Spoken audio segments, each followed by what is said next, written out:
Vanka by Anton Chekhov. Prepared by Vocab Books Office. Vanka Zhukov, a boy of 9, who had been for 3 months apprenticed to Alyoshin the shoemaker, was sitting up on Christmas Eve. Waiting till his master and mistress and their workmen had gone to the midnight service, he took out of his master's cupboard a bottle of ink and a pen with a rusty nib, and, spreading out a crumpled sheet of paper in front of him, began writing. Before forming the first letter, he several times looked round fearfully at the door and the windows, stole a glance at the dark icon, on both sides of which stretched shelves full of lasts, and heaved a broken sigh. The paper lay on the bench while he knelt before it. "Dear Grandfather Konstantin Makarich," he wrote, "I am writing you a letter. I wish you a happy Christmas and all blessings from God Almighty. I have neither father nor mother. You are the only one left me." Vanka raised his eyes to the dark icon on which the light of his candle was reflected, and vividly recalled his grandfather, Konstantin Makarich, who was night watchman to a family called Zhivarev. He was a thin but extraordinarily nimble and lively little old man of 65, with an everlastingly laughing face and drunken eyes. By day he slept in the servants' kitchen, or made jokes with the cooks. At night, wrapped in an ample sheepskin, he walked around the grounds and tapped with his little mallet. Old Kashtanka and Eel, so called on account of his dark color and his long body like a weasel's, followed him with hanging heads. This Eel was exceptionally polite and affectionate, and looked with equal kindness on strangers and his own masters, but had not a very good reputation. Under his politeness and meekness was hidden the most Jesuitical cunning. No one knew better how to creep up on occasion and snap at one's legs, to slip into the storeroom or steal a hen from a peasant. His hind legs had been nearly pulled off more than once. Twice he had been hanged. Every week he was thrashed till he was half dead, but he always revived. At this moment, Grandfather was, no doubt, standing at the gate, screwing up his eyes at the red windows of the church, stamping with his high felt boots and joking with the servants. His little mallet was hanging on his belt. He was clasping his hands, shrugging with the cold and with an aged chuckle, pinching first the housemaid, then the cook. "How about a pinch of snuff?" he was saying, offering the women his snuff box. The women would take a sniff and sneeze. Grandfather would be indescribably delighted, go off into a merry chuckle and cry, "Tear it off, it is frozen on." They give the dogs a sniff of snuff, too. Kostyanka sneezes, wriggles her head, and walks away offended. Eel does not sneeze from politeness, but wags his tail. And the weather is glorious. The air is still, fresh and transparent. The night is dark, but one can see the whole village, with its white roofs and coils of smoke coming from the chimneys. The trees silvered with hoarfrost, the snowdrifts. The whole sky spangled with gay twinkling stars in the Milky Way is as distinct as though it had been washed and rubbed with snow for a holiday. Vanka sighed, dipped his pen, and went on writing. "And yesterday I had a wigging. The master pulled me out into the yard by my hair and whacked me with a boot stretcher because I accidentally fell asleep while I was rocking their brat in the cradle. And a week ago, the mistress told me to clean a herring, and I began from the tail end, and she took the herring and thrust his head in my face. The workmen laugh at me and send me to the tavern for vodka and tell me to steal the master's cucumbers for them. And the master beats me with anything that comes to hand, and there was nothing to eat. In the morning they give me bread, for dinner porridge, and in the evening bread again. But as for tea or soup, the master and mistress gobble it all up themselves. And I am put to sleep in the passage, and when their wretched brat cries, I get no sleep at all, but have to rock the cradle. Dear Grandfather, show the divine mercy. Take me away from here, home to the village. It's more than I can bear. I bow down to your feet and will pray to God for you forever. Take me away from here, or I shall die." Vanka's mouth worked. He rubbed his eyes with his black fist and gave a sob.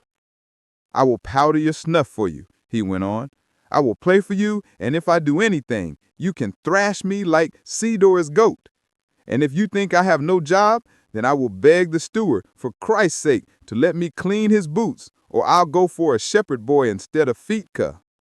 Dear grandfather, it's more than I can bear. It's simply no life at all. I wanted to run away to the village, but I have no boots, and I'm afraid of the frost. When I grow up big, I will take care of you for this, and not let anyone annoy you. And when you die, I will pray for the rest of your soul, just like for my mommy's." Moscow is a big town. It's all gentlemen's houses, and there are lots of horses, but there are no sheep, and the dogs are not spiteful. The lads here don't go out with the star, and they don't let anyone go into the choir. And once I saw in a shop window fishing hooks for sale, fitted ready with the line and for all sorts of fish, awfully good ones. There was even one hook that would hold a 40-pound sheepfish. And I have seen shops where there are guns of all sorts after the pattern of the master's guns at home, so that I shouldn't wonder if they are 100 rubles each. And in the butcher shops, there are grouse and woodcocks and fish and hares, but the shopmen don't say where they shoot 'em. Dear grandfather, when they have the Christmas tree at the big house, get me a gilt walnut and put it away in the green trunk. Ask the young lady Olga Ignatieva, say it's for Vanka. Vanka gave a tremulous sigh and again stared at the window. He remembered how his grandfather always went into the forest to get the Christmas tree for his master's family and took his grandson with him. It was a merry time. Grandfather made a noise in his throat.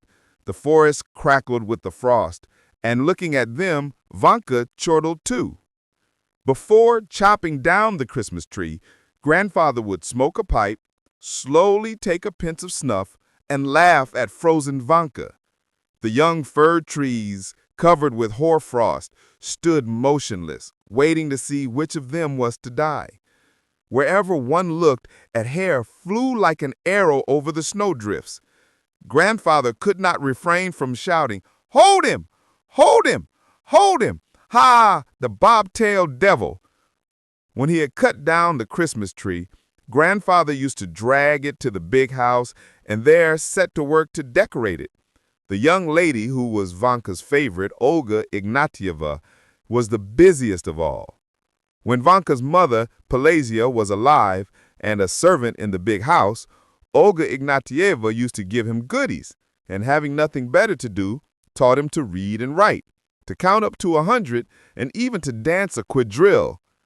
When Pelasia died, Vanka had been transferred to the servant's kitchen to be with his grandfather, and from the kitchen to the shoemaker's in Moscow. "Do come, dear grandfather," Vanka went on with his letter. "For Christ's sake, I beg you, take me away.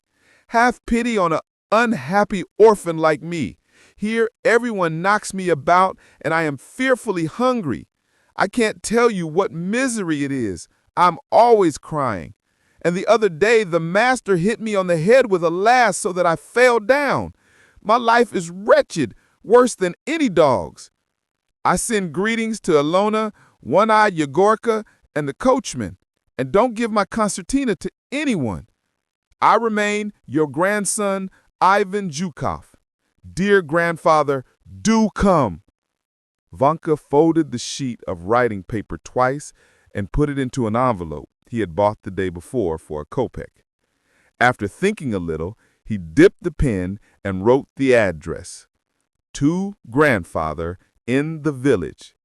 Then he scratched his head, thought a little, and added, "Konstantin Makarich." Glad that he had not been prevented from writing, he put on his cap and, without putting on his little greatcoat, ran out into the street as he was, in his shirt. The shopmen at the butcher's, whom he had questioned the day before, told him that letters were put in post boxes, and from the boxes were carried about all over the earth in mail carts with drunken drivers and ringing bells. Vanka ran to the nearest post box and thrust the precious letter in the slit. An hour later, lulled by sweet hopes, he was sound asleep. He dreamed of the stove, On the stove was sitting his grandfather, swinging his bare legs and reading the letter to the cooks. By the stove was Eel, wagging his tail.